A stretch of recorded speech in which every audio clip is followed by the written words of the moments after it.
So, my people, Nigerians are still reacting concerning what happened yesterday in the Senate, where the Senate President AKPABIO ordered Senator Natacha out of Senate chamber. So, some called it Senate House of Commotion. Some said it's a Senate House of Thousand Laugh. Like a lot of names, my people. You guys know that Nigerians have been complaining about AKPABIO. Some even said that he is the worst Senate President Nigeria have ever had. So this person said that Senator Natacha was duly elected while Mr. Senate President had 2029 election rigged for him. The professor who did it was jailed in 2021 for electoral fraud. He never contested Senate primaries, yet he was installed in the chamber. Who should really be taken out of the Senate? So this person is asking who should be really taken out of the Senate. And another person said that the worst part is that he did this very exact thing during Saraki's tenure. So you guys know that internet never forgets. So a lot of videos, are now coming up when AKPABIO did the same thing Senator Natacha did. So Nigerians are really giving Wotowoto to AKPABIO, the Senate President, and also condemn his action yesterday towards Senator Natacha. So my people, let me allow you guys so that you can listen and hear what Rufai as well as other people have to say concerning this matter. Just take a listen. By taking reactions to the heated argument that erupted between the President of the Senate, Godswill Akpabio, and the lawmaker representing Kogi Central, Natacha And over a change in sitting arrangements on the floor of the Senate on Thursday. The disagreement began when Akpoti-Uduaghan's seat was reassigned at the start of plenary, but she refused to comply with the reallocation. The chief whip of the Senate, Mr. Mungono, cited constitutional provisions and warned that failure to adhere to the new seating arrangement could have consequences. Akpabio backed Mungono, and when Akpoti-Uduaghan attempted to speak from her original seat, she was denied recognition. Well, let's take a look at the altercation before we come back for a discussion. Order, please. Dismiss Senator Natacha, please. You are not recognized to speak from there. That is the order of the Senate. Sir, order 10 on privileges. Order 10 on privileges. Senator Natacha. Any senator may rise at any time can the to speak upon a matter of privilege suddenly arising, and he shall be prepared to move without notice. A motion declaring that the content of breach of privilege has been allowed suspension immediately.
One woman army. I mean, this woman was strong and fierce, but you guys had a guest earlier who said Fortunately, she was not suspended because obviously probably doesn't have the right to suspend her. But the language there was kick her out of the Senate, which, you know, a lot of people were very upset about. And you know that this is not the first time we're seeing this sort of altercation between the Senate President and Natacha Akpabio. But you know that they have released a lot of, different statements, and I'll read some of them as to the reason why the altercation went ahead. And one of the comments that were made from the Senate was non-compliance, breach of Senate rules. 1, key violation, section 1012. Senators must sit in assigned seats to be recognized for contribution. Section 56(1) allows the Senate President to rule any senator out of order if procedural guidelines are violated. Senator Natacha's refusal to sit in her reassigned seat and attempts to contribute from an unassigned position breached Senate protocol. That's what the Senate is saying. But you know that Natacha had said, her argument was that she was reading from a book.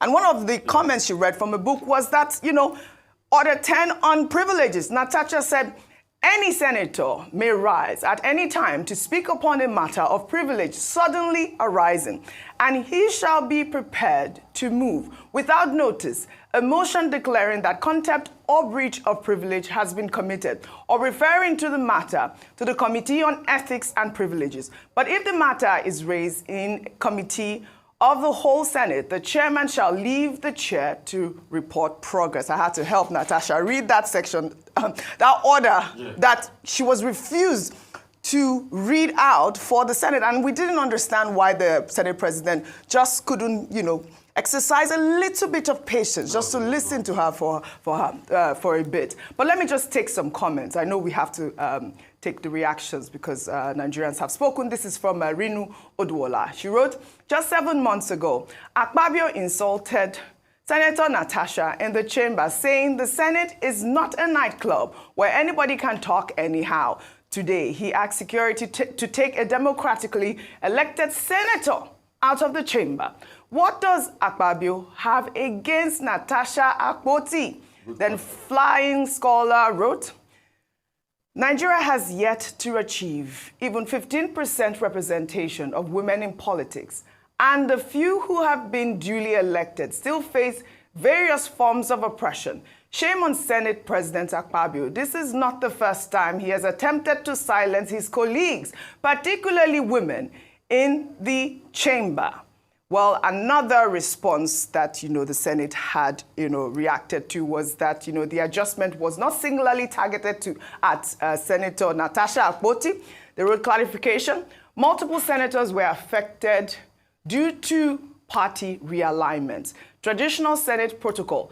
Newer members typically start in back rows and move forward. Senator Natacha's reassignment moved her closer to the front, a positive sign of her growing stature.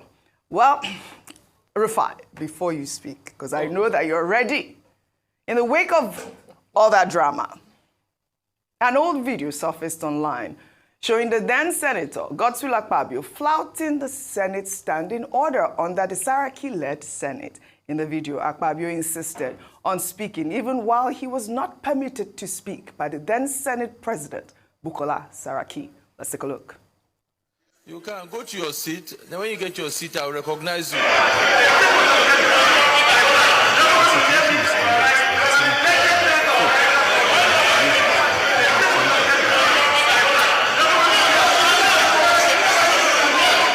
Next to Senator Kwankwaso, until I was led by the sergeant at arms that this is my seat. I asked the clerk whether he allocated that seat to you. He said he didn't. He told me he would prefer to sit here. So I said there is no microphone there, but he said he will still prefer to sit there. If there's been a senator that have allowed to speak without a microphone, state. It has never happened in this chamber. All we said is there's no microphone where you are. Go to a place where there's one and you can speak. Now you have the floor, speak and let us make progress. All right, that was then Senator Akpabio there. He wasn't even sitting, he was standing and arguing with Bukola Saraki. He was standing, he wasn't even on the chair.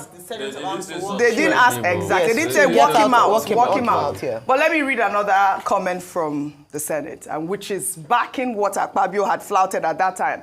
upholding parliamentary order and decorum. The Senate operates under structure. The Senate's President's decision was lawful, necessary, and aligned with parliamentary norms. The assertion of unfair treatment is unfounded, as Senator Natacha's actions breached the Senate's standing orders. In parliamentary democracy, rules ensure fairness, not individual preference. I mean, look at that. I've been itching. Well, you have been itching. Go ahead. I'm giving you the floor. I mean, I don't believe in all of these rebuttals by Akpabio's people Yes. from his office, from taxpayers' money being paid to them. They are doing their job. They're doing their job. What did we see? We saw constant attempts to silence Natacha, which we will not take. And please, for Mr. Akpabio and the likes of his ilk that don't respect women in this country, please remind them that women also fought for this democracy. In case you don't know, you can go and read up on the likes of Gambo Sawaba. Women also got beaten for this democracy. They fought for the nationhood of this country. So we must respect them. Because I've seen a constant attitude. That's why when the senator came here and was trying to defend the indefensible, he did it. In fact, it was because of public outcry, Senator Akpabio had to appeal and apologize to Natacha Akpabio the last time when he said this place is not a beer parlor, it's not a club and things like that. He's done it many times. What's the bone of contention sits here? You can have a tiff as regards sitting positions and all of that. There can be reactions and counter-reaction. But the words uttered by Senator Akpabio by saying, we'll tell the Senate of them to take you out. Who told them to take him out when he did his? Oh, we'll suspend you. That's the high-handed nature. And that's why I wasn't surprised when the senator came here and says, our father. Who is your father? Our Father who art in heaven, hallowed be thy name. Is that it? Is that what the Senate has become? First among them, she must be given a right to speak. As she was standing on pre-existing privileges, orders, while she was saying it, just like what Akpabio too stood on. At least let her make her points. And the next thing since yesterday, the media office of Akpabio and his cohorts have been in overdrive, spinning all sorts of stories and bringing them out, trying as much as possible. Why are they on the offensive? Right. We must give her a chance to speak. He likes it or he doesn't like it. He must learn how to treat women properly. He likes it or he doesn't like it, and we must reiterate it. I'm not saying you can't have a tiff, but the way you handle it is what will make you different here. Yeah. And please, for the sake of balance, I also want Natacha Akpabio, if she can grant us this event, to come and state her own side of the year. Yeah. Because it is only one side we've heard favoring Senator Akpabio, a senator coming to speak. Natacha, please, the floor is yours. The floor is hers. Come on this show, probably Abuja next week. State your own side of the story. Right. We must speak up for women. Yeah. And this is ongoing. This has been on for quite a while. It has. And enough of it. It's not the first time. It's not the first time. Abba. Yeah, she was down with it. Very good. She was not allowed to read from the Senate rules book at that point. I mean, I'm getting comments from people saying that at the end of the clip I played before, Akpabio apologized to Saraki. I don't know what difference that made, because he actually was not sitting on his rightful seat, and he was challenging, his lawmakers at the same time, all because of the sitting arrangements. I mean, Ayo.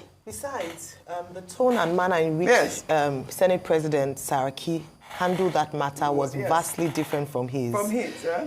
There was no point at any time where the sergeants of arms were called in to walk him out, or where he was told that he would, and he wasn't given an audience to speak. In fact, he had the opportunity to stand up, and this was what we're trying to drive home.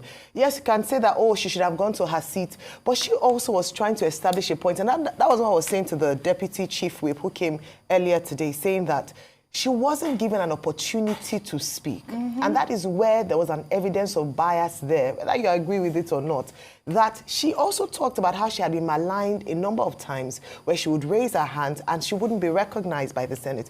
These are the voices of senators speaking out against what they see as discrimination, especially, and I hate to do that, play the female, this woman senator card. We often talk about bringing more women into politics, but when they make you know how she got here. You know how her road was blocked, the fight against the governor, Yahaya Bello, everything that happened. So this is not a woman who got there easily. And then she gets there after fighting, and then she goes through hell trying to establish herself. And people are saying that, in fact, I will see rubbish comments like, doesn't she have a husband? And what has marriage got to do with her business in the Senate? What has the fact that she's a woman got to do with her business in the Senate? So whether we like it or not, there are cultural nuances based on this, with regards to she's a woman, why she behaving like she's new? Doesn't she know how to behave? They say that nice girls don't get the corner office. And this is what Senator Natacha, unfortunately, has to prove. We've seen it in other parliaments around the world where women had to assert themselves. How many female senators' voices do we hear in this current House of the Senate? I hope that the Senate President would leave a legacy of enabling equity and fairness across board. I can almost bet that if it were someone else, he probably would have been treated with better respect. Yes. And so I think voices, whether you're a woman or man, should rise up in defense. She's a woman, she's a mother, she's a daughter, it could be anyone you know to speak about this. And let me just say as well that when it comes to suspension, during Ali Ndume's case, the judge ruled that it's the people, his constituents, that voted him in. And if you suspend a sitting senator, you deprive that senatorial district from having a voice in the a representation. Right. Because what could happen is that even though they're not suspended, they will seal her office and really intimidate her. We must push against that. Kogi Central deserves to have its voice there, and that voice in the Senate is Senator Natacha Akpabio. Whether you like it or not, she's there to stay, and we are very proud of her. The lady must be heard. Right, the lady must be heard. Professor Anthony Killer, I actually enjoyed your submission at the end of the news headlines where you talked about decorum, and that is really the crux of the matter, and that's really what needs to be done at the floor of the that's Senate. a very important thing. Let's be very clear. Akpabio is not Saraki. There's a lot of things. Sub or something. Oh, it's a statement. Let's just leave it. Let's not throw this sub. Let's just leave that at that. I can't relax, Oji. That's a sub. In fact, I'm speaking for Akpabio now. But the point here that we need to make, though, is that there's something about Nigerian politicians that they turn one to somebody who goes left and right because they all do odd things, not to use another word. I repeat, there should be less drama and more action than our legislators. Action. It is wrong. By the way, today is 28th of February. It's 2 weeks to 8th of March. I will advise Akpabio, if his media people are going around, to, from now, order 1,000 mimosas, and on the 8th of March, to send it to 1,000 women, 774 from each local government, a bit to Abuja, and a bit to some selected places. That's how I got my 1,000 number. So I've even done the... You've done the math. The maths and the slotting for him. It is a very dangerous thing to 2025 to be termed as misogynist. It is so archaic, it is so uncool, it is so everything you can think of. And I think whether Akpabio is misogynist or not, if there is a risk that is being perceived as misogynist, he should quickly work against it. Now, to the women in Senate and in politics in general, I think the time has come for them to set themselves a quote-unquote hidden agenda to say, I am going to go into that room and I'm not going to be a bimbo. And I believe they should earn it. And I also think that, this is what I tell my daughters, and I also think that voters, if they care about gender inclusion, if they care about equality, they should punish and reward people who act one way or the other against equality. There should be a bias. There's enough women vote in this country, in the world, to control men. All right, well said, Professor Anthony Killer, well said. Well, we'll follow up on the story. Hopefully we'll get Natacha Akpabio's rebuttal. We'll take another story now. Reactions have trailed the revolution by former military president Ibrahim Badamasi Babangida after he acknowledged that the late MKO Abiola won the presidential election held on June 12, 1993. IBB's revolution came at the book launch of his autobiography, A Journey in Service, in Abuja on Thursday. Babangida annulled the June 12 election, sparking widespread protests and unrest in the country. But 3 decades after the annulment, during the review of his autobiography, former Vice President Yemi Osibajo read a section that shed light on the events surrounding the annulment. Although I am on record to have stated after the elections that Abiola may not have won the elections, upon deeper reflection and a closer examination of all available facts, particularly the detailed election results, which are published as an appendix to this book, there was no doubt that MKO Abiola won the June 12th elections.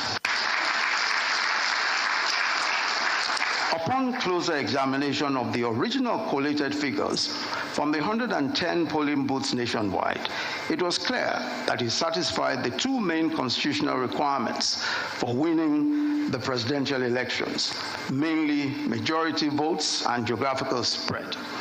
Having obtained 8,128,720 votes against Tofa's 5,848,247 votes, and securing the mandatory 1/3 of the votes cast in 28 states of the Federation, including Abuja. All right, reactions have trailed. Let me take this from characteristics. We wrote, better late than never. I was a very young teenager, not eligible to vote during the June 12, 1993 elections. And in my lifetime, I have never seen such a robust campaign that got the attention of the whole nation, both young and old. The jingles on radios and televisions for both the NRC and, of course, that of the SDP were top-notch. I still remember part of the jingle. Abiola na my mano, SDP na the party to solve all our problems for better tomorrow. SDP, Kingibe, Abiola, Abiola, progress. Oh, what a memory.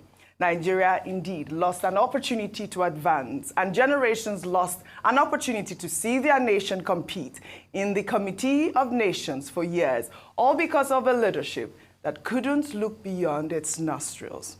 Well, former military head of state Ibrahim Babangida on Thursday expressed regret over the annulment of the June 12, 1993 presidential election, describing it the most difficult period of his life.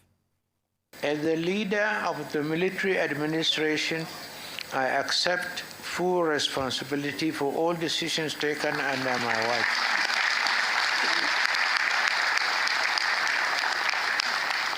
And June 12 happened under my watch.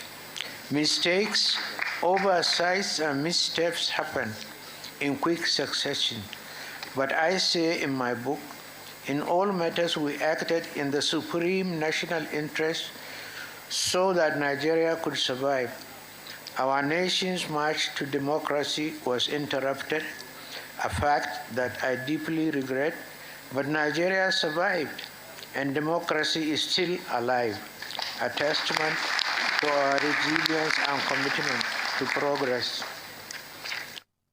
I must say I was very impressed by this. Rufai, you were there, but I'd like to just sum up the whole reaction before I come to you, Rufai.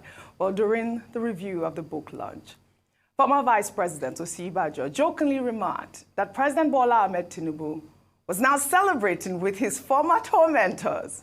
He recalled how Tinubu, who was a senator at the time, resisted the dissolution of the Senate under Sen Natacha following the annulment of the June 12, 1993 presidential election. And then, of course, there's a gentleman here who was an elected senator in 1992 in the course of Babangida's transition program. When Babangida annulled the 1993 election and General Abacha took over and dissolved the Senate, that senator tried to reconstitute the Senate in resistance to the dissolution. He was detained, charged to court. He escaped into exile. Today, he is also here to celebrate with his former tormentors. But as President, Commander-in-Chief of the Armed Forces of the Federal Republic of Nigeria, President Bola Ahmed Tinubu. For me, that was the highlight of the evening. I mean, I was saying it's great that we can all laugh about this at this moment, but you know that room was filled with dignitaries at the moment, including, of course, former President Olusegun Obasanjo, who chaired the occasion. Well, at that occasion, he told Ibrahim Babangida to expect good and bad and ugly reactions to his book. I am anxious to read the book. One thing is absolutely sure. Reaction galore. Again, it will be good, bad, and ugly. But your duty must be due, and you have done it. He has done it, right? Let me take more reactions. This is from Gimba, who wrote, "And then came General Babangida's book launch. The political class is one big family. 35 years ago, some of the people in that Transcorp room didn't see eye to eye, and you would have sworn they would never get along. I don't know what you think about karma, but IBB has had the most perfect ending anyone could imagine, celebrated by those who once antagonized him. Even without an apology, he would have still been friends with some of them. That's the reality of class struggle, something Karl Marx once warned us about, and that is a fact." But you know, another thing that was quite, I mean, I don't know what to call it, awesome at the event was the amount of money that was raised for the library. Let me take this Sarki's tweet. He wrote, "Over 17 billion was donated at the launch of IBB's autobiography, yet they can't come together to remove children from the streets in the north and put an end to Almajiri. God sees us all." I mean, that's an actual fact. 17.6 billion was raised and counting. I believe Aliko Dangote donated about 8 billion, and it was going to be 2 billion every year. It's a lot of money. A quick wrap up. So a couple of things. Gimba was right. Yes. And that's the thing about class struggles. Class struggles. The truth is, and that's why I kept on asking the question, Awonko, the people that will never be able to be in this room, the likes of somebody that called me yesterday, Ambassador Musbao, that lost his sight in the June 12th struggle. Only recently, the likes of Frank Kokori just passed. What about the other people? The Jolins, Bagala Kalto. Where are they? They'll never sit in this room. Even before this day, yes, fences have been mended all this while. They've had association, they've had conversation. The real winners were those that were up there. What about the losers? Those that will never be up there. Those that cheer on those in the limelight. Can we spare a thought for them this morning? Because I feel the real heroes of June 12th, apart from MQ Abiola, are those on the streets of Lagos that were killed by stray bullets, are those that were incarcerated, are those that never saw the next day, are those that had to run away on exile, but today they are not celebrated. They've told their own stories in different ways, but they will never be in the room high up there. Right. Orji was a packed room. It was a packed room where governors scampered for seats. It was a room where you had about close to five Nigerian leaders and 2 leaders of other African countries.